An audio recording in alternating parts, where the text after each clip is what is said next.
Terima kasih, oh. Terima kasih Yesus.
segala berkat kebaikan Tuhan.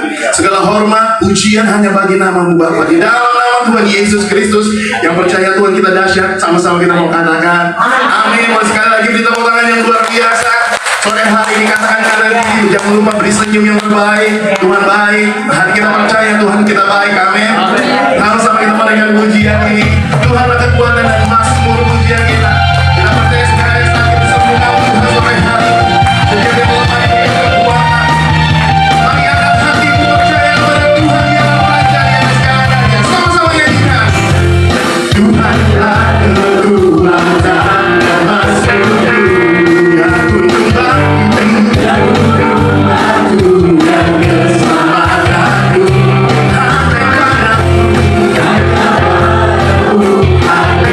Percaya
Luar biasa.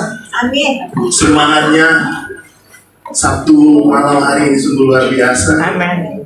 Meskipun isinya semuanya banyak kan lanjut yang mau Pak ya. Tapi semangatnya luar biasa. Sebentar kita akan mendengarkan kesaksian Bapak Ibu Saudara yang dikasih Tuhan. Untuk kesaksian pertama ada kesaksian pujian dari Bapak Bobi. Pak Bobi akan menyampaikan atau menyanyikan satu pujian untuk kemuliaan bagi nama Tuhan. Boleh beri tepuk tangan sekali lagi. Saya setiap kesaksian ini boleh menjadi kekuatan di setiap umat Tuhan.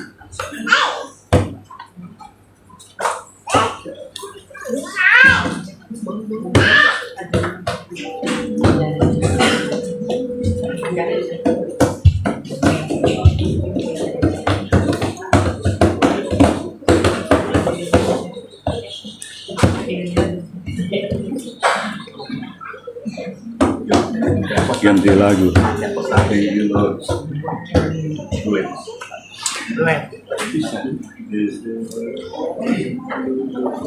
Mau duet? Nggak bisa di duet. Coba. Kosong aja dulu. Nanti piano.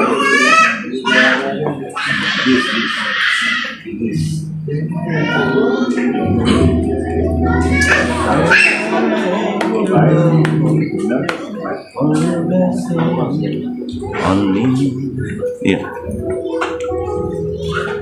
Shalom Bapak Ibu. Hari ini saya mau duet sama Pak Roni. Lagunya Thank You Lord for Your Blessing on Me.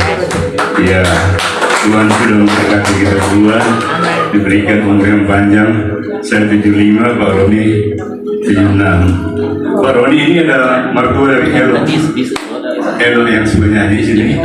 Namanya Ibu Diana. Nah, ya. Ini mertuanya Elo.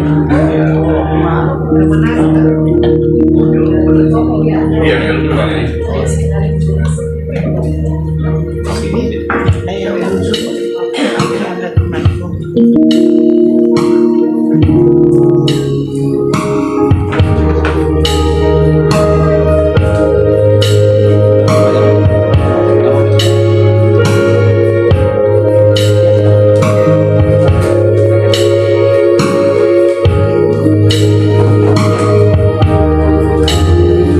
As the world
Tadi saya daftar sendiri kalau ada Pak Roni ya. Berubah lagunya. Latihan awal lain, Iya. tapi latihannya terus.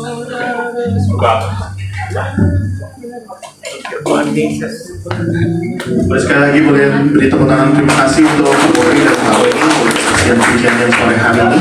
Selanjutnya kita mendengarkan kesaksian berikutnya untuk dari Ibu Vera. Kita menyampaikan kesaksian istri dari Bapak Pendeta Andis. Silakan untuk Ibu Vera.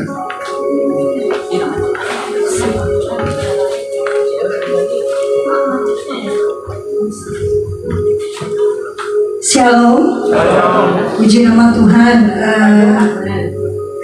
Saya mau menyaksikan apa yang Tuhan perbuat untuk suami saya khususnya. Beberapa waktu yang lalu pulang ibadah dari tempat ini, Pak Andis itu jatuh ya dari motor. Itu sampai di mana itu?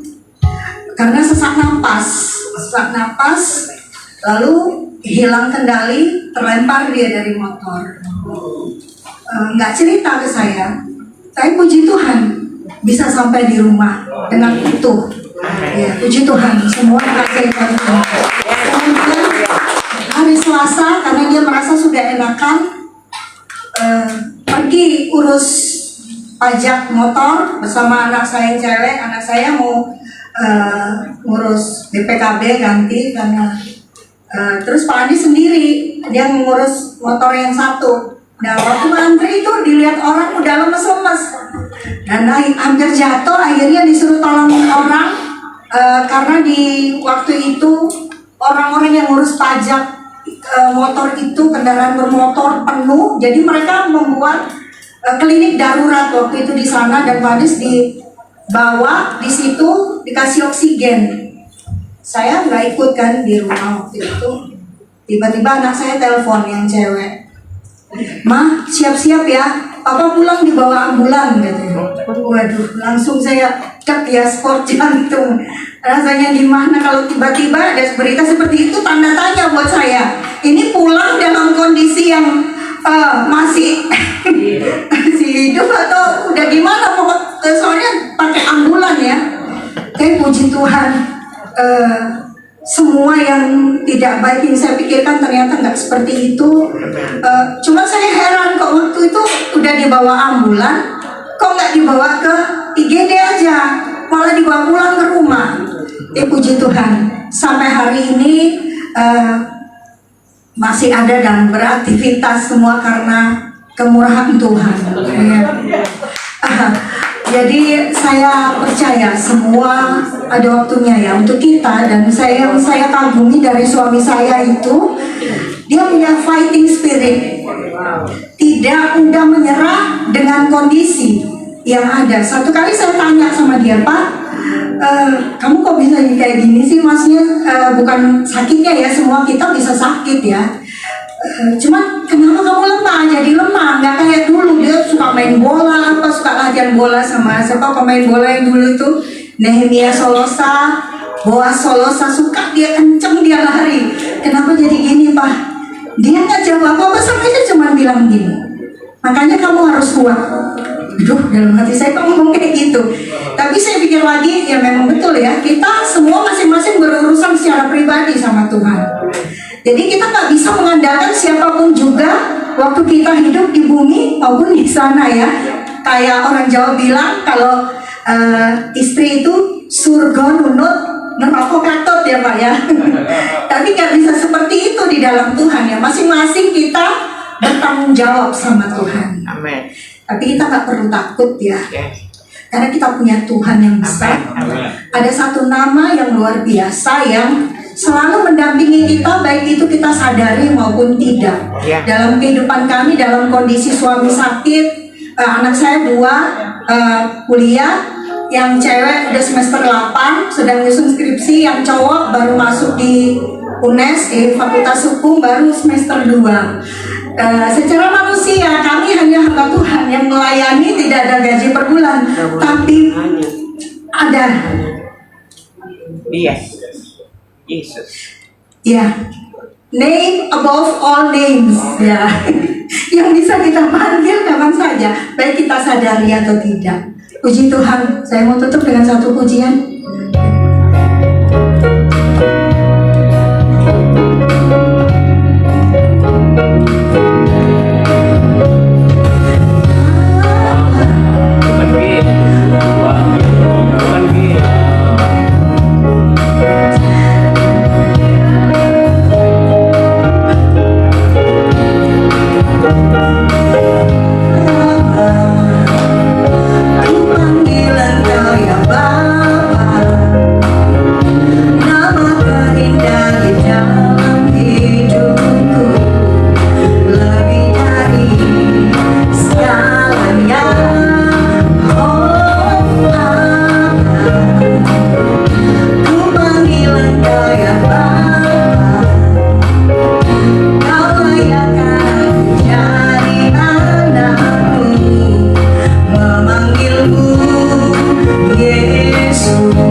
kesaksian dari Ibu Vera. Kita punya Tuhan yang ajaib. Dia selalu ada di setiap kita panggil namanya, nama yang berkuasa itu namanya Yesus. Puji Tuhan, selanjutnya kita mendengarkan kesaksian dari Ibu Linda. Mari kita beri tepuk tangan sekali lagi untuk kesaksian ini.